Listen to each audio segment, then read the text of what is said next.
اللہ وبرکاتہ۔ ریڈیو قطر آپ سے مخاطب ہے۔ سیف الرحمان سے آج کا پہلا نشریہ سماعت فرمائیے۔ ابتدا میں پیش خدمت ہے اہم خبروں کا خلاصہ۔ اسمو امیر نے زور دے کر کہا ہے کہ قطر الجزائر اور یونان میں مختلف مقامات پر لگی ہوئی آگ پر قابو پانے کے لیے ضروری مدد فراہم کرے گا۔ مجلس شورا کے انتخابات کی نگران کمیٹی نے ووٹروں کی ابتدائی فہرستوں پر اعتراضات اور شکایات وصول کرنے کی مدت 1 ہفتے کے لیے بڑھا دی ہے۔ دوحہ میں افغانستان سے متعلق وسیع تر اجلاس جاری ہیں اور افغان فریقوں سے تشدد میں کمی کی اپیل کی جا رہی ہے۔ سامعین، یہ تھا اہم خبروں کا خلاصہ اور اب پیش خدمت ہے ریڈیو قطر سے آج کا پہلا مفصل نشریہ۔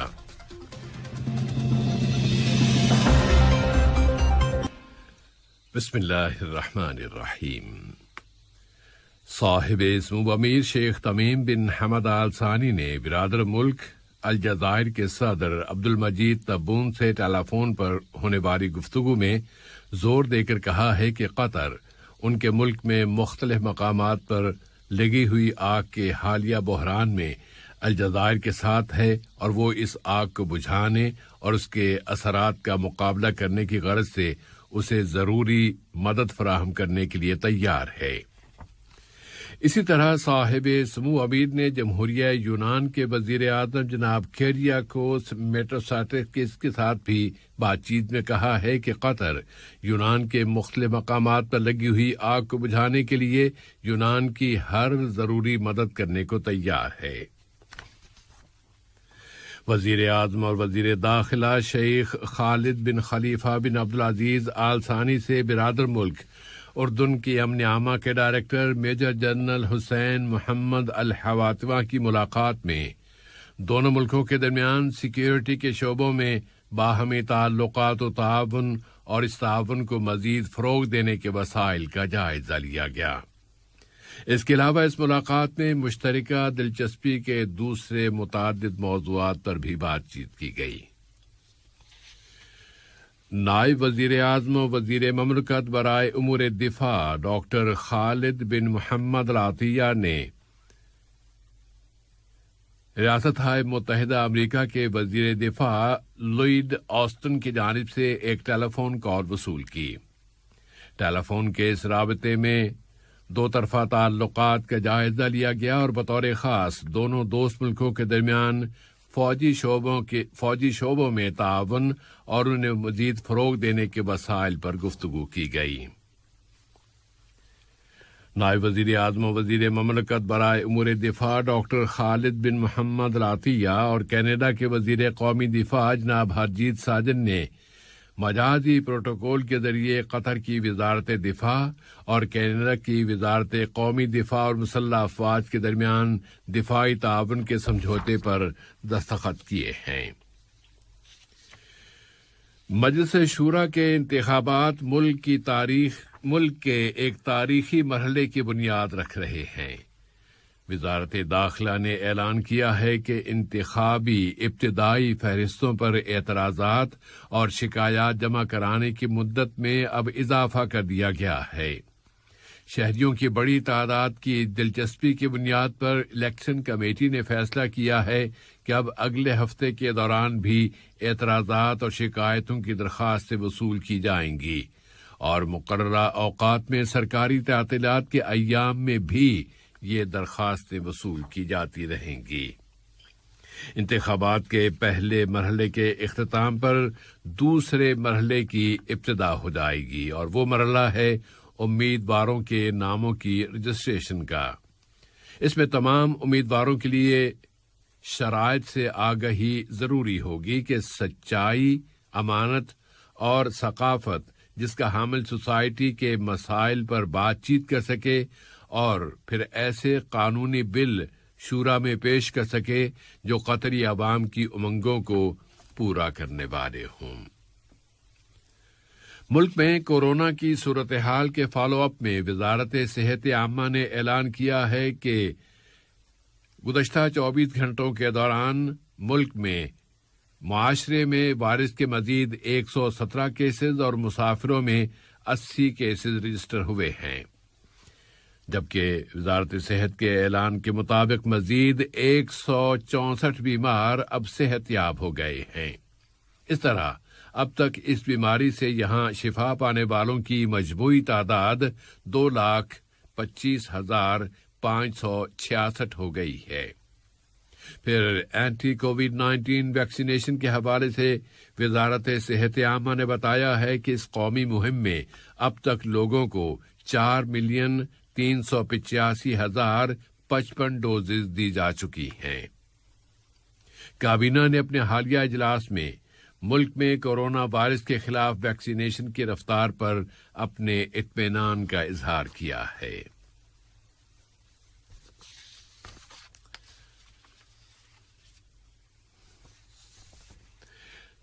تیونس کا سیاسی بحران ابھی اپنے حل سے کافی دور لگ رہا ہے اور وہاں پارلیمنٹ کے اسپیکر راشد الغنوشی نے اعلان کیا ہے کہ وہ اس بحران کو حل کرنے کے لیے ابھی تک صدر کی جانب سے کسی روڈ میپ کے اعلان کا انتظار کر رہے ہیں۔ صدر قیس سعید نے کل رات اپنے خطاب میں یہ اعلان کر دیا ہے کہ سابقہ صورتحال کی طرف واپسی ناممکن ہے۔ لبنان کے مرکزی بینک نے اعلان کیا تھا کہ ایندھن پر دی جانے والی سبسڈی اب عملی طور پر بند کی جا رہی ہے۔ اس اعلان کے چند گھنٹوں بعد ہی ملک کے متعدد علاقوں میں عوامی احتجاج کا سلسلہ شروع ہو گیا۔ پھر ملک کے نگران وزیر اعظم حسان دیاب نے اعلان کیا کہ وہ بینک کے گورنر کے اس فیصلے پر کابینہ کا ہنگامی اجلاس بلا رہے ہیں، اور کابینہ نے کل رات اپنے ہنگامی اجلاس میں فیصلہ کیا ہے کہ انتہائی غریب شہریوں کو ان کی مدد کرنے کے لیے ایندھن پر حکومت کی جانب سے سبسڈی دی جاتی رہے گی۔ افغانستان کی حکومت نے کہا ہے کہ وہ طالبان کے ساتھ اقتدار تقسیم کرنے کے لیے تیار ہے، لیکن اس کے لیے وہ اپنی فوجی پیش قدمی روک دے۔ طالبان نے ہیلمند ریاست کے دارالحکومت لشکرگاہ کے پولیس ہیڈ کوارٹر پر بھی قبضہ کر لیا ہے، اور جنوبی ریاست قندھار پر طالبان کی طرف سے حملے کیے جا رہے ہیں۔ ان حالات کے پیش نظر اقوام متحدہ نے متنبہ کیا ہے کہ اس سے انسانی مسائل پیدا ہوں گے اور لاکھوں شہریوں کو ایک سے دوسرے مقامات کی طرف منتقل ہونا ہوگا۔ دوحہ میں افغانستان سے متعلق وسیع تر کانفرنس میں شرکت کرنے والے ملکوں کے اجلاس جاری ہیں۔ افغان مصالحتی کمیٹی کے صدر عبداللہ نے کہا ہے کہ حکومت نے موجودہ بحران سے نکلنے کے لیے ایک منصوبہ دوحہ کے حوالے کیا ہے۔ پھر طالبان تحریک نے زور دے کر کہا ہے کہ وہ سیاسی حل کے ساتھ کھڑی ہے۔ بین الاقوامی فریق ایک تیز رفتار حل تلاش کرنے کی کوشش کر رہے ہیں، اور میدانی صورتحال یہ ہے کہ طالبان تحریک افغانستان کی وسطی ریاست غزنی کے ہیڈ کوارٹر پر قبضہ کرنے کے بعد مزید آگے بڑھتی چلی جا رہی ہے۔ پھر افغان وزارت دفاع نے اعلان کیا ہے کہ ملک کی شمالی ریاست بلخ میں افغان فوجوں کے ایک فضائی حملے میں طالبان تحریک کے 27 مسلح اشخاص کو قتل کر دیا گیا ہے۔ طالبان تحریک نے اس ہفتے کے دوران افغانستان کے 10ویں ریاستی دارالحکومت کو بھی اپنے کنٹرول میں لے لیا ہے، اور کل رات یہ اطلاع ملی ہے کہ 11واں ریاستی دارالحکومت بھی اب طالبان کے کنٹرول میں آ گیا ہے۔ ادھر امریکی انٹیلیجنس نے کہا ہے کہ شمال مشرق میں صرف 150 کلومیٹر کے فاصلے پر واقع دارالحکومت کابل اب 90 روز کے اندر اندر طالبان کے ہاتھوں میں چلا جائے گا۔ ایران کے ایٹمی مسئلے کے حوالے سے اسرائیلی ذرائع ابلاغ کی اسرائیلی ذرائع ابلاغ نے اسرائیلی اہلکاروں کی طرف یہ قول منسوب کیا ہے کہ واشنگٹن ایران کے ایٹمی مسئلے کی وجہ سے جنگ میں نہیں جائے گا یا جنگ میں شریک نہیں ہوگا۔ امریکہ نے زور دے کر کہا ہے کہ ایران کے ایٹمی مسئلے کے حوالے سے اختلاف رائے کو قابو میں لایا جانا ضروری ہے، حالانکہ اتفاق رائے بہت مشکل ہے۔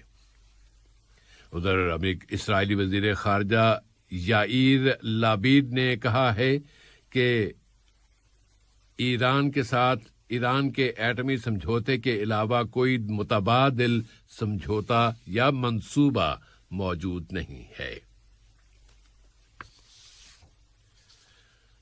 لبنان اسرائیل کشیدگی کے حوالے سے اسرائیلی فوج نے اعلان کیا ہے کہ اس نے حزب اللہ کے تابع ایک ڈرون طیارہ مار گرایا ہے۔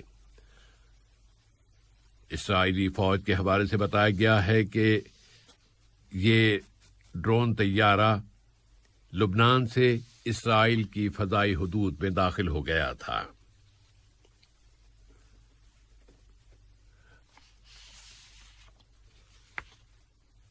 لیبیا کے متعلق یہ خبر ہے کہ وہاں کے سیاسی بحران کو حل کیا جانا ابھی باقی ہے اور حتمی سمجھوتے کے لیے ضروری یہ قرار دیا گیا ہے کہ اسے آئینی بنیادوں پر حل کیا جائے اور اس کے لیے اسی آئین کی بنیاد پر اس سال کے اختتام پر لیبیا میں انتخابات کرائے جائیں گے۔